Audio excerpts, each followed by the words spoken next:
The following video is first and foremost a recommendation for Innocent by Sakamoto Sensei, and contains massive spoilers for the manga.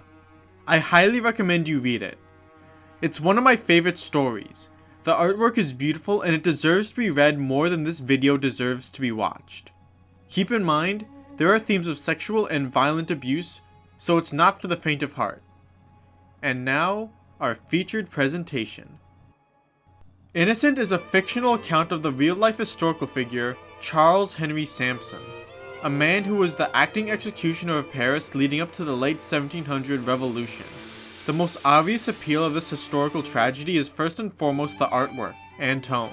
Sakamoto Sensei relies heavily on digital resources and tools to create the detailed realism and lighting.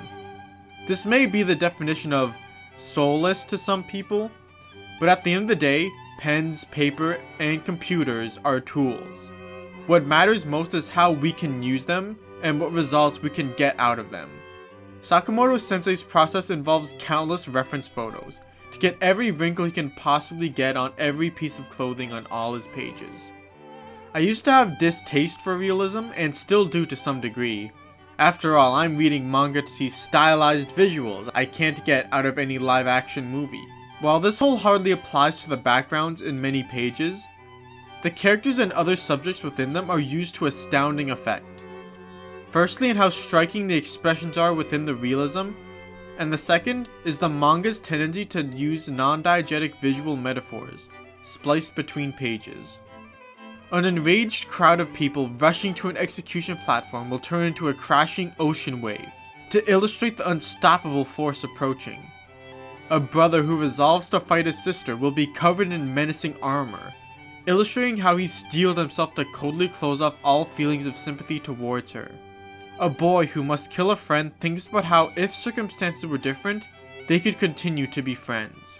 And they are given a backdrop of a modern day city, a time that is less cruel than the one they live in now. This even extends to references to other paintings and artwork to use their ideas in iconography, and applying them to Innocent's own narrative. This habit does run the risk of going too far for too long, becoming a bit much at times. One particular dream sequence near the end that spans multiple chapters comes to mind. I can imagine many people getting turned off by that sequence, but I think it's really great that the manga is willing to use that kind of iconography and using it in just as meaningful a way as the biblical or classical painting references. It comes across as very earnest to me, even if it risks tonal dissonance. And one character in particular stands out. I understand this is ultimately a fictional account that will be dramatized and tweaked to fit the author's intentions. Like, I can easily accept Mary Joseph Sampson being a completely different person than her real-life counterpart probably was. But her child, Zero, who was raised without fear, dresses in Gothic Lolita, and wears an iron helmet 24/7 just stands out as being like an anime character. You know what I mean? It's just a little silly next to everything else. But at its worst, it's just a little silly juxtaposed to the rest of the gritty realism. I'm willing to overlook it for all the good in this manga, because at its best, it can hit you with a beautiful, haunting, and potent illustration at just the right time. I believe this focus on realism favors the subject matter of the manga greatly. Not only is gore most disturbing and effective when it's accurate and convincing, but it also helps sell the illusion that even though the characters and visuals can be buck wild, this is the France we know as it was 3 centuries ago. Even when the non-diegetic visuals are nowhere to be seen, the framing, composition, and emotion of the pages comes across expertly, making for some of the most hypnotic manga illustrations I've ever had the pleasure of experiencing. Innocent is worth reading for its artwork alone. Just as amazing as the visuals is the story and characters. This is another warning, I'm going to be spoiling the story. The rest of the video is my take on the protagonist and deuteragonist character arcs and how they work in the overall themes of the story. There are other characters worth discussing, but I'll damn myself if I carelessly give you less reasons to read this manga yourself. Innocent is a manga very much about fighting circumstances, Societal norms, your family's expectations, the unfairness in the world that beats the optimist out of all of us, and even the time in which you are born. The protagonist, Charles Henry Sampson, based off the real-life historical figure, was born into a family of executioners. Being too timid and soft for the violent job, Charles would reluctantly fight his heritage at every step. Even after being pressured and whipped onto the platform by his controlling parents, his kind disposition left him to botch his first few executions. His hesitation and reluctance would end up causing the criminals to suffer far more than they needed to, further tormenting him for his gentle disposition. His father, on the other hand, was the ideal executioner. He would slice a man's head off with one stroke, so swiftly and so naturally. Killing was like breathing to him.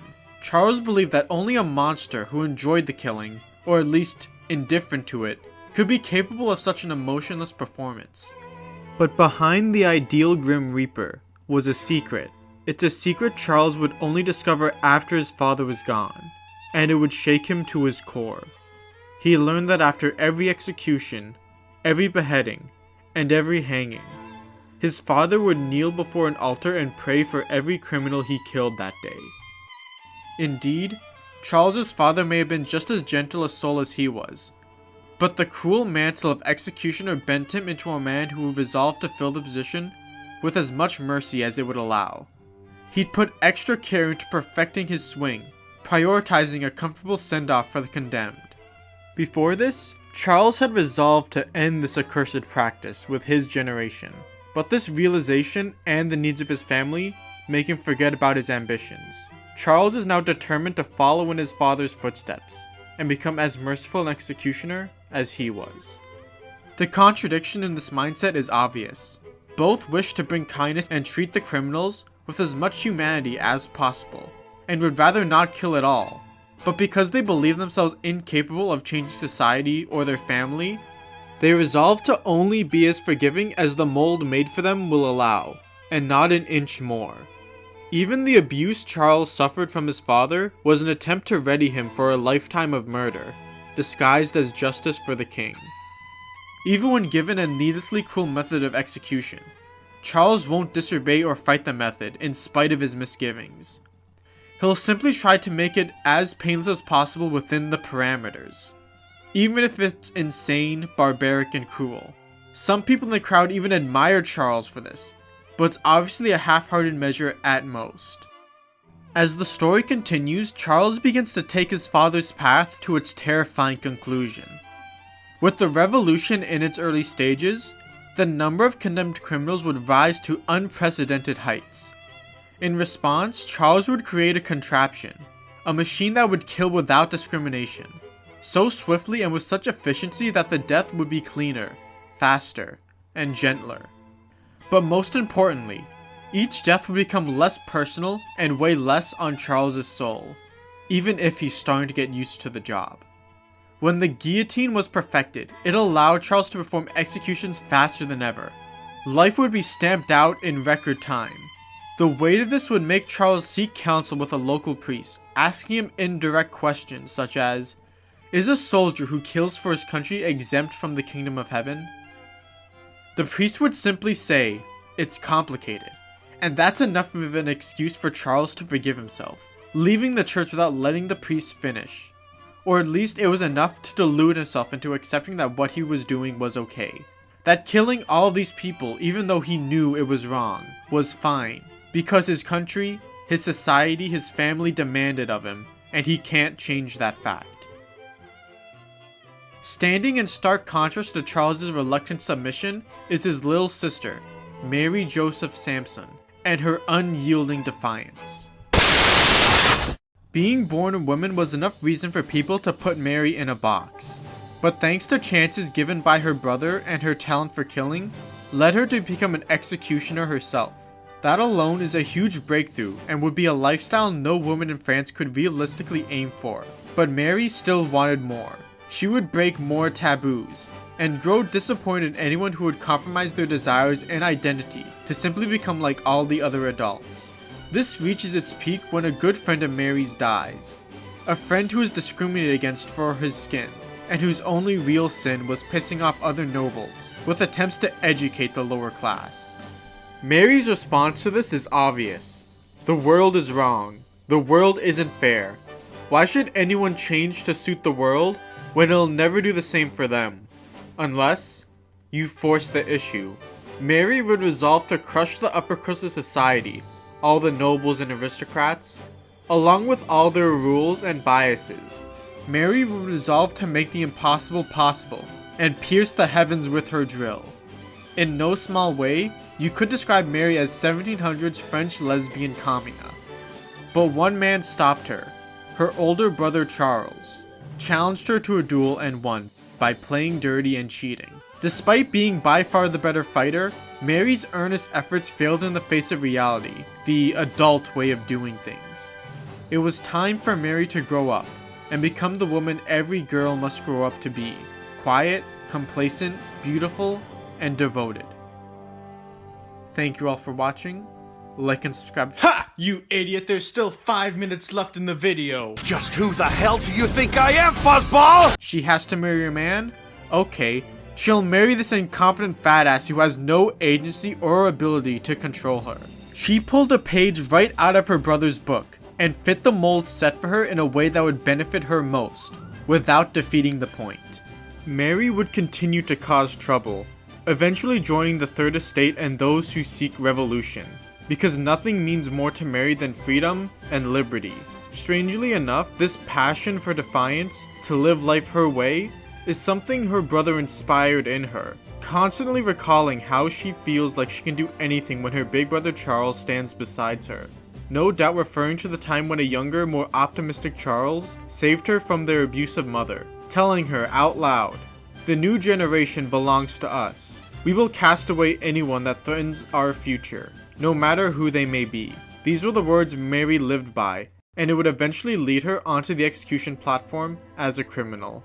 After talking to Mary's child Zero face to face, Charles begins to reconnect with the feelings he had as a young man who was disgusted by violence, and decides he can no longer stomach it all, much less against his little sister. After being in the executioner's mold for so long, Charles ripped a page out of Mary's book, and for the first time in years, defied the expectations of his family, his country, and his position. He fakes Mary's execution and helps her to flee the country. Unfortunately, without Mary's brazen light to support him, he doesn't have the will or strength to abolish the death penalty. He continues to fight the practice as best he can, while still performing his role as head executioner. Because the will of the revolution demands that heads continue to fall, and no one but the Sampson family can perform them gently.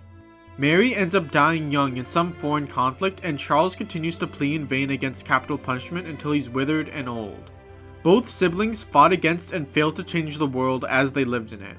The will of the majority is consistently portrayed as a force of nature or an unstoppable monster in Innocent. Some individuals can guide and benefit from it, but society's rules and its revolutions are in the hands of the mob. Individuals within the mob don't have the power to change its direction, to perfectly match their ideals. They can only ride it and survive, or be crushed by it. But in hindsight, Charles and Mary were on the right side of history. The death penalty would eventually stop being used as the standard, and women would be allowed autonomy, because that's what people deserve. You can try fighting impossible odds for your beliefs, but you have to ask yourself, are your ideals worth dying for? The righteous answer should always be yes, but it's cruel to expect everyone to answer that way. Innocence is impossible to maintain. You will have to conform to the world or be pushed out of it. If it's for the sake of your family and your well-being to follow the world even when you know it's wrong, can we not see that as forgivable? In the final chapter, Charles sums up the virtue of forgiveness with a few potent words. All humans are imperfect, and deserve to live an imperfect life. We can never stay innocent and perfect in the world. We will make mistakes, we will lose our way, we will regret our past actions, we will do wrong by others. We'll ultimately succumb to the world around us or fail resisting. But it's because that's the standard that we should forgive each other for our faults and come to accept that. Because a more forgiving society fits the exact purpose of a society: to serve as many people within it as possible. If forgiveness is in the majority, then that forgiveness can become a force of nature as well. And as this manga portrays, it can all start with the ripples caused by a hypocrite.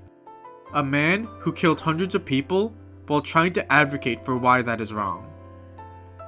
Thank you all for listening today, and I'll see ya in the next one.